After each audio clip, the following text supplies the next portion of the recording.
여러분, 성막에서 가장 중요하고 거룩한 장소는 지성소라고 하는 데입니다.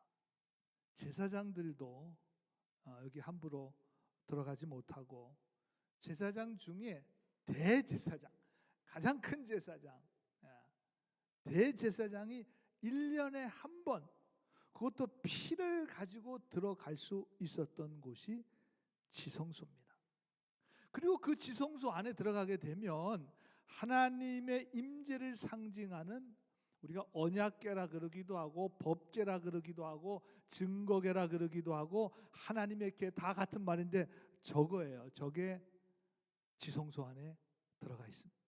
저게 찬란하게 금으로 빛나고 있고, 그리고 그 법궤 그 위가 그게 속죄소입니다. 그리고 두 그룹이라 그랬는데 천사의 모양이죠. 천사의 모양이 양편에 있습니다. 그리고 저 법궤 안에는 뭐가 있을까요? 여러분들이 잘 아시는 대로 모세가 시내산에 받은 십계명 두 돌판, 아론의 쌍난 지팡이, 그리고 만나 항아리가 저 법궤 안에 들어가 있습니다.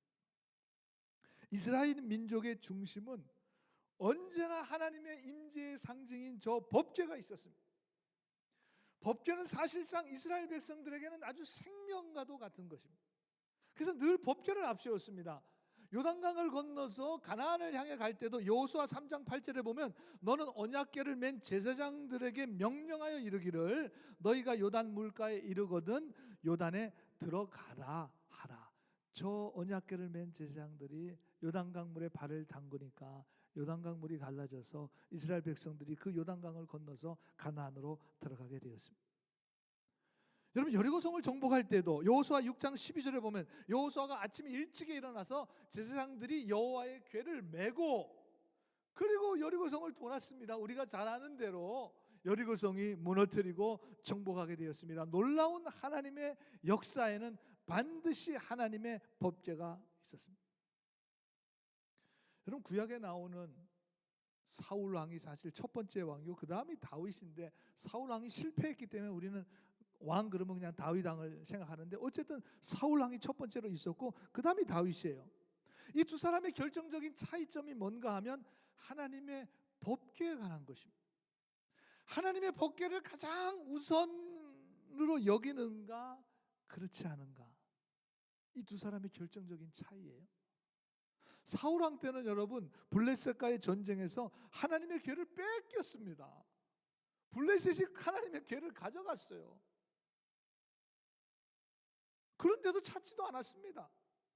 얼마나 이 하나님의 법궤를 아주 가볍게 생각했는지 알 수가 있습니다. 여러분, 믿음의 사람과 그렇지 않은 사람과의 차이점이 뭡니까? 오늘 말씀에 견주어 보면 하나님의 법궤, 하나님의 임재를 가장 중요하게 여기는가 그렇지 않은가에 따라서 그 사람의 믿음의 삶이 결정이 나는 거예요. 더 구체적으로 말하면 주일 예배를 잘 지키고 드리는가 그렇지 않은가. 이것이 여러분 왜 중요하냐면, 여러분 주일 예배에는 가장 강력한 하나님의 임재하심이 있는 시간입니다. 동의가 되시면 아멘. 아멘. 여러분, 혹시 하나님의 임재가 예배 때보다도 더 강력하게 임하는 시간과 장소가 있으면 저한테 좀 알려주세요. 그럼 빨리 거기 가야 돼요. 우리 여기 있을 시간이 없어요. 빨리 거기 가야죠. 거기 가서 예배 드려야죠. 그곳에 임한다면. 오늘 이 시간, 이곳에 하나님의 임재가 가장 강력하게 임하는 시간.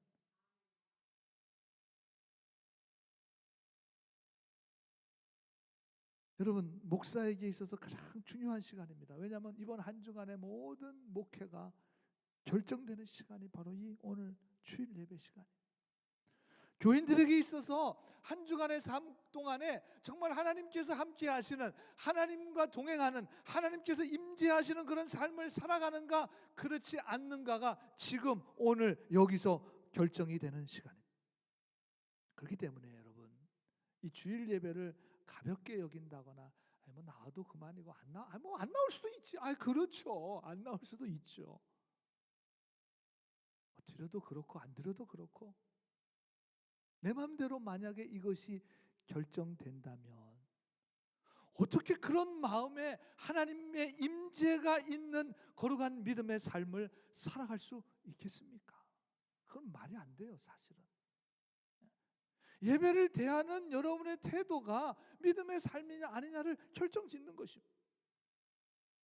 저는 오늘 이 예배하는 자리가 하나님이 임재하시는 자리입니다. 여러분, 하나님이 임재하시는 곳이 바로 하나님의 법궤가 있는 가장 거룩한 지성소입니다.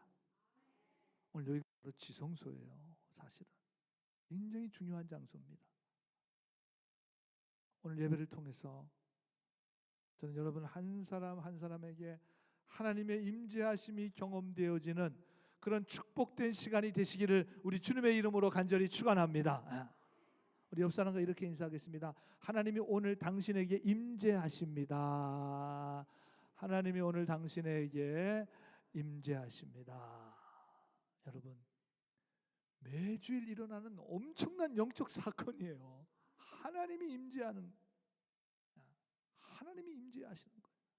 이 지성소에서만 일어날 수 있는 일이 오늘 이곳에서 일어나요. 이게 얼마나 정말 축복된 일인가를 깨닫는 사람은 주일 교회 나가지 말라고 해도 나가죠. 예. 왜? 하나님의 임재가 있는 시간에.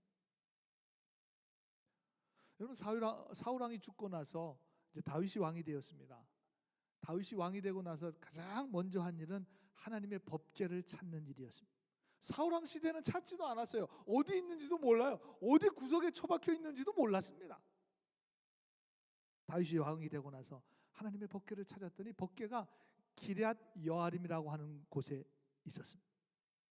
거기서부터 이제 다윗성으로 법궤를 옮기는 그런 일을 하게 됩니다. 그게 사무엘하 6장에 기록이 되어 있는데 다윗이 법궤를 옮기기 위해서 무려 3만 명의 사람들을 동원했습니다. 여러분, 지금도 몇천 명, 만 명을 동원하는 거면 굉장히 큰 행사인데, 여러분 이건 도대체 몇천 년 전에 3천 년 전인데 이때 3만 명이 동원됐다고 하는 것은 좀 어마어마한 일입니다. 상상이 안 가는 일이에요. 20년간 법궤를 지켰던 이 아비나답의 집, 이 기럇 여아림에 있는 아비나답의 아들 우사와 아요가 법궤를 실은 소를 몰았습니다. 사무엘하 6장 6절 7절에 보면 그 법궤가 나곤의 타정마정에 이르러서 소들이 띠므로 우사가 손을 들어 하나님의 궤를 붙들었더니 하나님이 치셔서, 여러분 잘 아시잖아요. 우사가 그 자리에서 죽게 됩니다.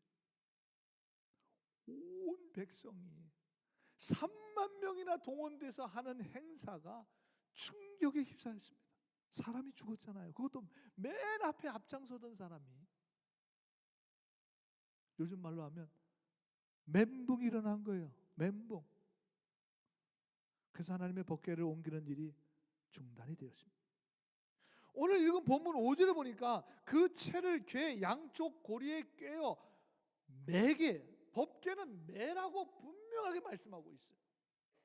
민수기 4장 15절에 진영을 떠날 때 아론과 그의 아들들이 성소와 성소의 모든 기구와 덮는 것을 마치거든. 왜냐하면 그 당시에 옮겨 다녔으니까 진영을 떠날 때는 또 다시 또 다 텐트를 다 접어야 됩니다. 그리고 고핫 자손들이 와서 그 법궤를 매야 됩니다. 그리고 그 법궤는 만져서는 안 돼요. 성물은 만지지 말라. 그들이 죽게 될 것이다. 회막 물건 중에서 이 법궤는 고핫 자손들이 반드시 매야 된다. 너무나 분명하게 말씀하고 있습니다. 여러분, 아비나답은 레위 지파 사람입니다. 그의 아들 우사도 레위 지파예요. 제사장 지파고 성막의 일을 감당했던 사람들입니다. 이들이 이것을 몰랐을 리가 없어요. 알았습니다. 분명히 알고 있었어요. 아니, 우리도 알고 있는데, 지금 구약의 말씀을 듣고 우리도 알고 있는데 이 당시에 하나님의 계명을 받았던 이스라엘 백성들이 몰랐을 리가 없어. 법궤를 옮기는 모든 방법들을 다 알고 있었습니다. 알면서도 하지 않았어요. 고핫의 자손들을 불러서 매야 될 법궤를 본인들 좋으라고, 본인들 편안하고, 또 다른 사람들에게 새 수레에다 실었습니다. 지금으로 말하면 아주 새 차에다 실은 거예요. 새 차에다가. 왜? 사람들이 막 3만 명이 몰려드니까 이 우사와 아요가 이게 좀 멋있게 보이려고 그러지 않겠습니까? 이거 그냥 고아 자손들 불러서 메고 가는 것보다 수레에다 멋있는 번쩍번쩍한 수레에다 싣고 자기네들이 앞장서면 너무나 멋있을 것 같아요. 너무나 좋을 것 같아요. 자기가 다 모든 스포트라이트를 받을 것 같습니다. 그래서 수레에 실었습니다. 그리고 만지지 말아야 할 하나님의 법궤를 만졌습니다. 만지면 죽는다 그랬는데도 만졌어요. 어떤 분들은 그러셔요. 목사님, 아니 수레에서 법궤가 떨어지려고 그러니까, 그 떨어지면 깨지니까 법궤 보호하려고 만진 거 아닙니까? 아니에요. 아닙니다. 아니에요. 하나님의 임재의 상징인 법궤에 대한 거룩한 두려움과 경외함이 사라졌습니다. 그래서 내 편한 대로, 내 마음대로 그냥 만져도 된다고 생각했어요. 사무엘하 6장 6절에 보면 우사가 손을 들어 하나님의 궤를 붙들었다 그랬는데, 이 붙들었다라고 하는 히브리 원어의 뜻은 자기의 소유물로 여겼다는 거예요. 이건 내 거야, 내 거야. 왜냐하면 그 집에 20년 동안 있었거든요. 그러니까 하나님의 거룩함을 다 상실했습니다. 자기 거라고 생각했습니다. 하나님의 법궤를 자기의 소유로 생각했습니다. 그 마음대로 만지는 거죠. 만지지 말라 그랬는데, 만지면 죽는다 그랬는데, 율법에서는 금하는 것이지만 자기는 된다고 생각한 거예요. 자기는 만질 수 있다고 생각했습니다. 완전히 거룩함을 상실했습니다. 핑계는 물론 그럴듯해요. 여러분, 핑계가 다 그럴듯하죠. 이유가 다 그럴듯하죠.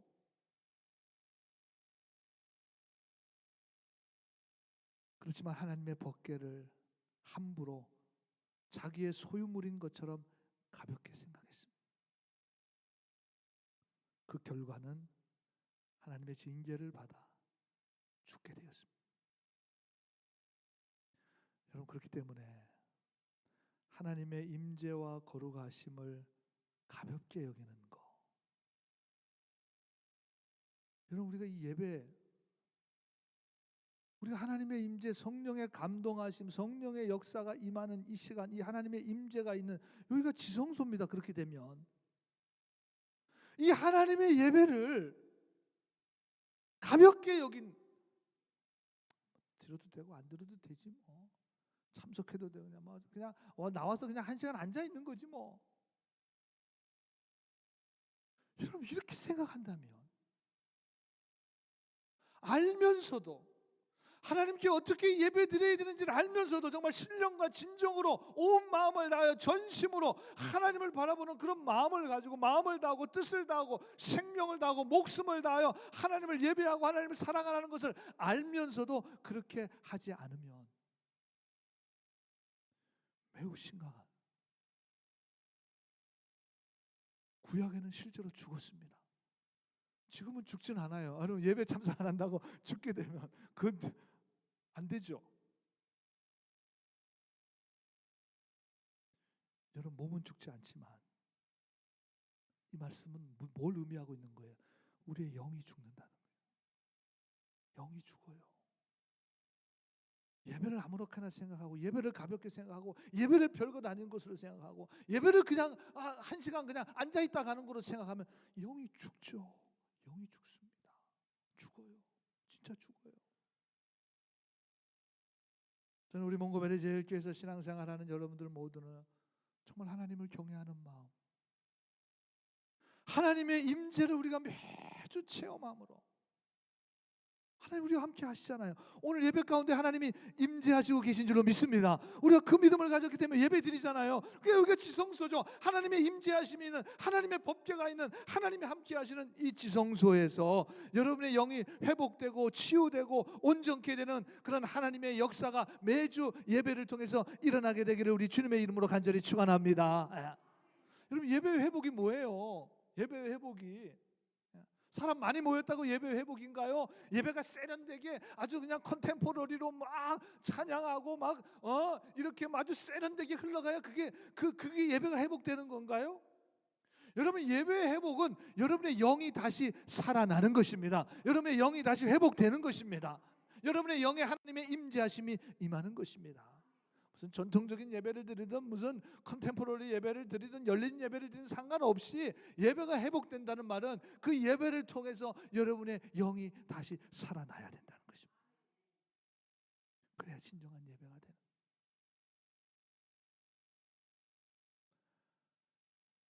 여러분, 이 법궤의 덮개는 금판으로 되어 있고 그 피를 뿌리는 곳을 속죄소라 그렇게 이름을 했습니다. 우리가 오늘 읽은 본문 6절에 보니까 속죄소를 만들라 순금으로, 7절에도 속죄소, 8절에도 속죄소, 9절에도 속죄소를 덮으라, 그 얼굴을 대하여 속죄소를 향해라. 속죄소라는 말이 5번이나 강조됩니다. 속죄소, 죄를 속한다, 말 그대로 덮는다 뜻입니다. 덮는다. 실제로 덮개예요. 법궤의 덮개가 속죄소입니다. 덮어준다는 겁니다.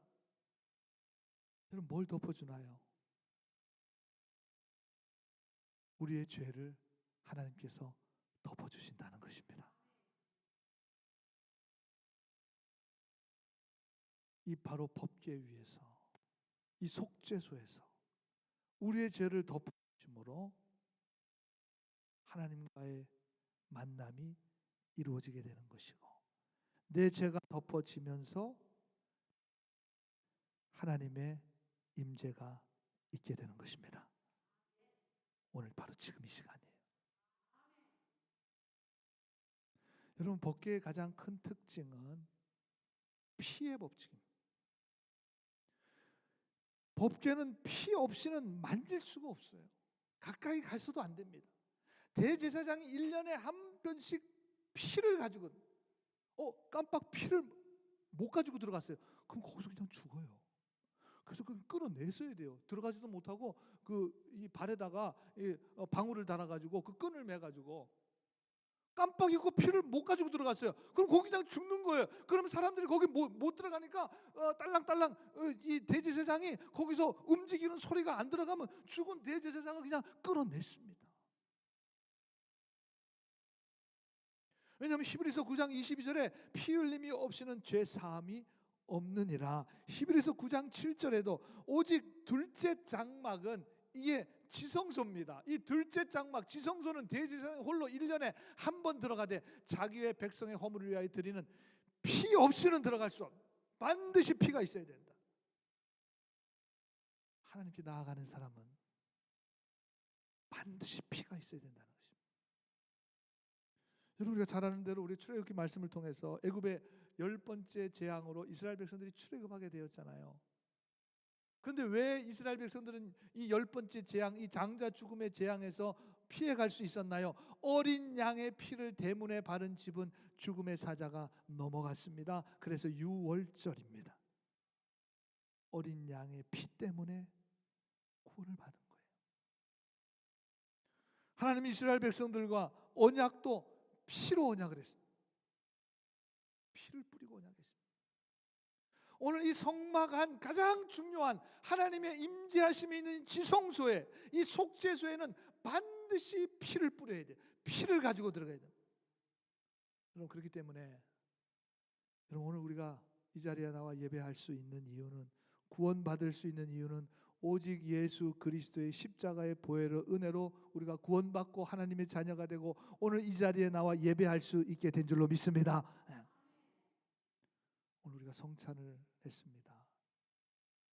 주님의 보혈, 나를 위해서 주님의 찢기신 그 십자가에 찢기신 그 몸, 그걸 내가 먹고 마심으로 그래서 내 죄가 덮어진 거예요. 그리고 제사함 받고 구원함을 받고 하나님의 임재가 오늘 우리들 가운데 임한다고 하는 사실을 우리가 확실히 믿지만 다시 한번 확인하는 거예요. 이 성찬을 통해서 내가 직접 먹고 입으로 마셔요. 온몸으로 느끼는 거잖아요. 온몸으로 체험하는 거예요. 내가 이렇게 구원을 받았구나. 내가 이렇게 하나님의 자녀가 되었구나. 이래서 오늘 하나님의 임재하심이 오늘 이곳에 임할 수 있구나. 우리 모두가 다 확인하고 인정하고 믿고 확신하는 것이 바로 성찬의 참된 의미입니다. 그래서 우리가 성찬을 하는 거예요.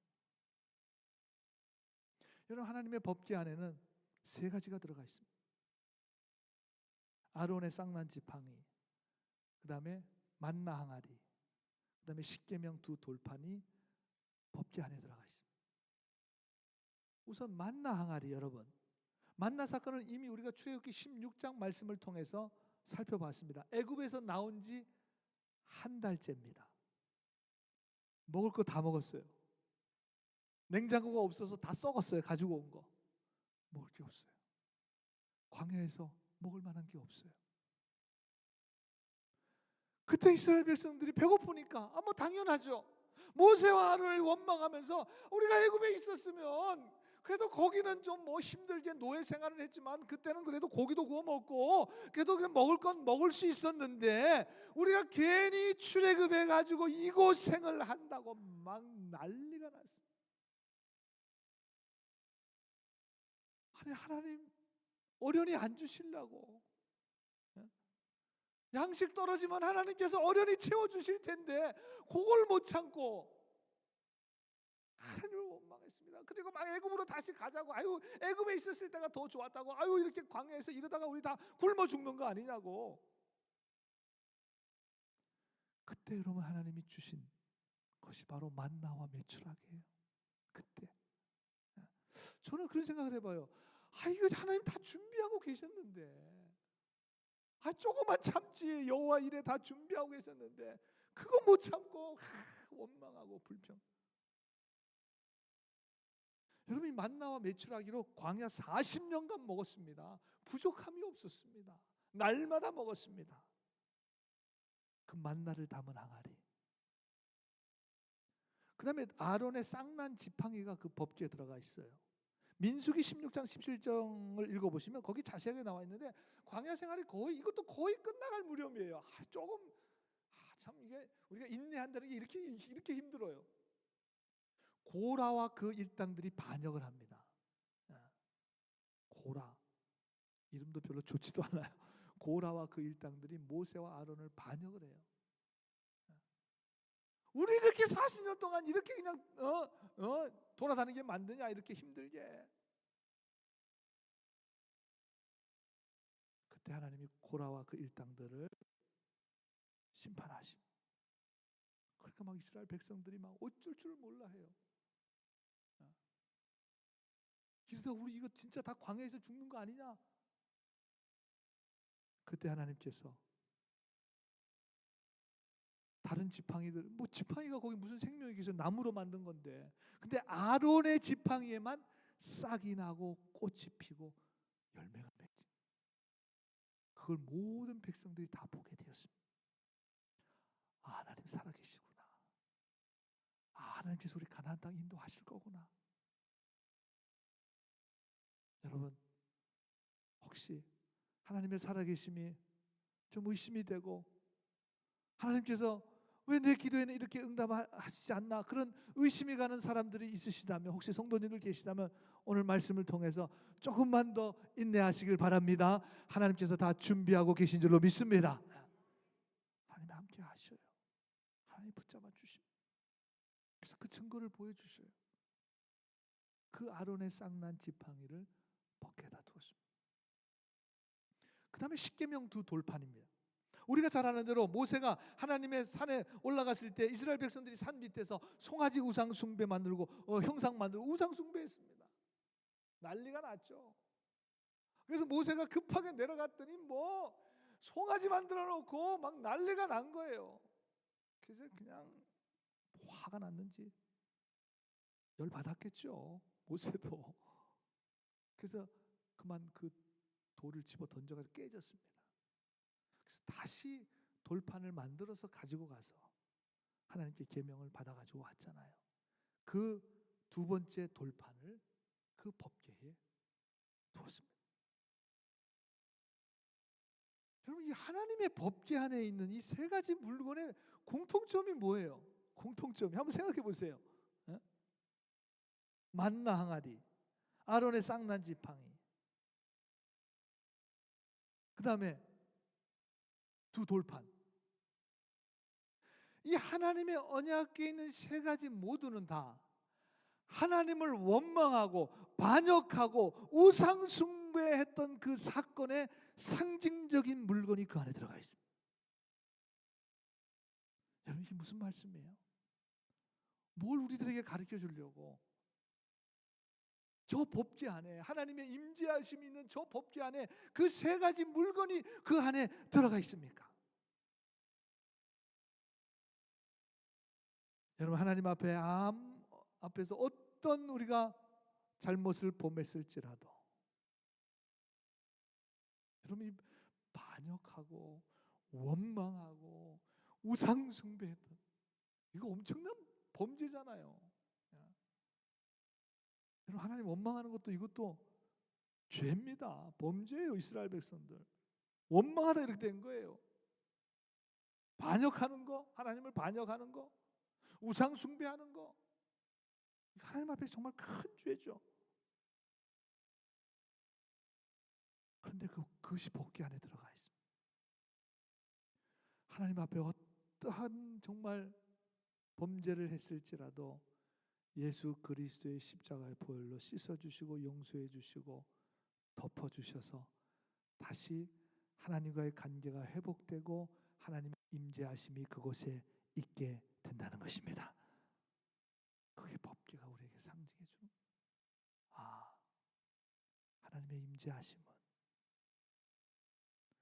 우리가 정말 죄 가운데 거할지라도 죄로 인해서 하나님을 원망하고 반역하고 우상 숭배했을지라도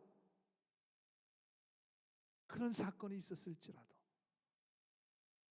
우리가 예수 그리스도의 십자가의 보혈의 은혜를 기억하고 주님께 나오기만 하면 다 덮어주셔요.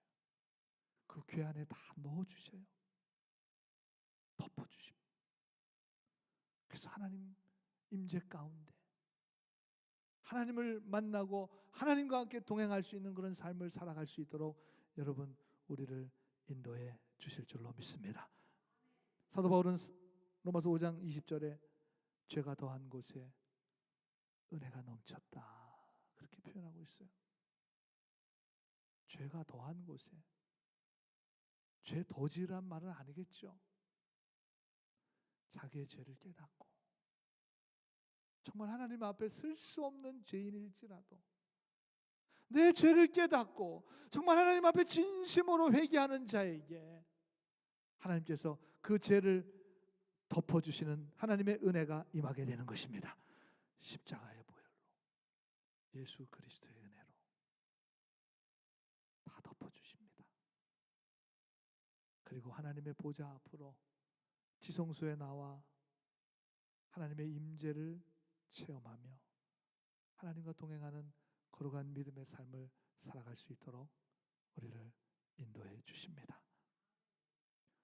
1847년 제임스 심슨이라고 하는 박사님이 마취제를 발견했다 그래요. 현대의학의 아주 위대한 발견이죠. 이분 아니었다면 여러분 마취제가 없었다. 마취 없이 만약에 병원에서 수술을 한다 그러면 이거 뭐 보통 일이 아니겠죠. 이분이 대학에서 강의를 하는데 한 학생이 묻습니다. 선생님의 일생에서 가장 가치 있는 발견이 무엇입니까? 마취제입니다. 그렇게 말할 줄 알았더니 이분이 저런 고백을 했다 그래요. 나의 가장 가치 있는 발견은 나는 죄인이며 예수 그리스도의 십자가의 보혈로 구원받고 하나님의 임재를 경험하게 된 것입니다. 여러분 그렇습니다. 우리 모두는 예수 그리스도의 십자가의 은혜가 아니었다면 오늘 이 하나님의 지성소 이 법궤가 있는 하나님의 임재 속으로 들어올 수 없는 사람들이었습니다. 십자가의 은혜로 여기에 우리들이 서 있습니다. 하나님의 법제로 다 덮어주셔서 오늘 우리가 하나님을 예배하는 이곳에, 이 지성소에 들어와서 하나님의 임재하심을 느끼며 하나님 앞에 찬양과 감사와 영광을 올려 드릴 수가 있습니다. 오늘 우리 예배 가운데, 매주일의 예배 가운데 하나님이 임재하심으로 이번 한 주간도 하나님의 살아계심을 확신하고 하나님께서 여러분들을 붙들고 계시고 절대로 여러분들 놓지 않으시고 또 필요할 때 여러분들 필요한 것들을 공급해 주시고 인도해 주심을 여러분 분명히 믿고 믿음을 가지고 하나님의 임재하심 가운데 살아갈 수 있는 여러분들 모두가 다 되시기를 우리 주님의 이름으로 간절히 축원합니다. 기도하겠습니다.